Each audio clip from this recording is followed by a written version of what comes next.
Сіздердің министрлік ең төменгі айлық 85 мың теңге деді.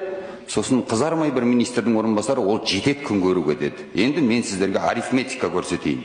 Мысалы, 5 адамнан тұратын отбасы, жанұя. Әкесі театр қызметкері, инженер, алатын айлығы 115 мың теңге. Шешесі кітапханашы, сіздердің жетет деп отырған 85 мың теңгелеріңізді алады. Бірінші балалары студент, Құдайға шүкір, грант оқиды, бұл біздің мемлекеттің игілігі беріп отырған.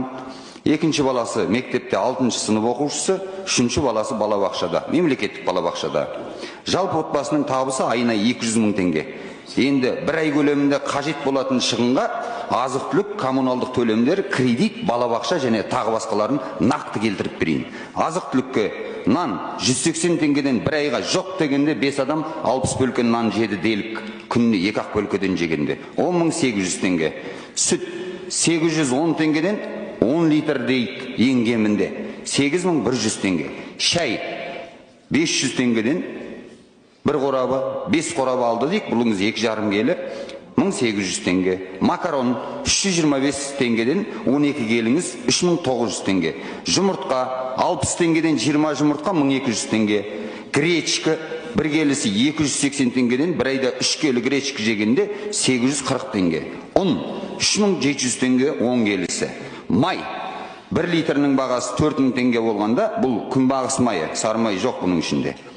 8.000 теңгеге 2 литр май тамақ істеді дейік. Картоп 130 теңгеден 10 келі 1300 теңге, пияз 120 теңгеден 5 келі 600 теңге, тұз 60 теңге, тауық еті 1150 теңгеден бір келісі 5 келі ғана жеді дегенде 5750 теңге. Күріш 565 теңгеден 5 келі 2825 теңге. Коммуналдық төлемдері 2 бөлмелі үйдің қазіргі таңда жоқ дегенде 27 мың теңгеге барып тұр. Ұялы байланыс интернет тарифі бұл қажетті нәрсе, өйткені бізде жұмыста да, оқуда да соны талап етеді. 7 мың теңгеден 4 адамға 28 мың теңге. Жол жүру шығындары оңай пластикалық карталарын алу 7200 теңгеден 3 адамға 21600 теңге. Тазалық құралдары сабын 300 теңгеден 5 сабын алды дегеннің өзінде 1500 теңге. Тіс жуатын паста 470 теңгеден 2-ақ паста алды деп есептедік, 940 теңге. Кір жуатын ұнтақ 4 келі 3400 теңге, 2 келі пачкіден 2 пачка.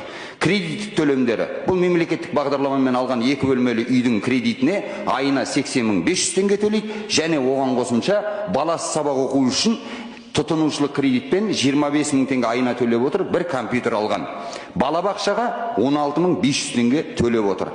Енді келейік, азық-түлік себебі 55.615 теңге, кредиттік төлемдер 80.500, қосу 25.000, 105.500, жол жүру шығындар 21.600, коммуналдық төлемдерге электрлы 27.000, ұялы байланыс интернет тарифі 28.000, балабақша 16.500. Жалпы шығын сомасы қанша шықты?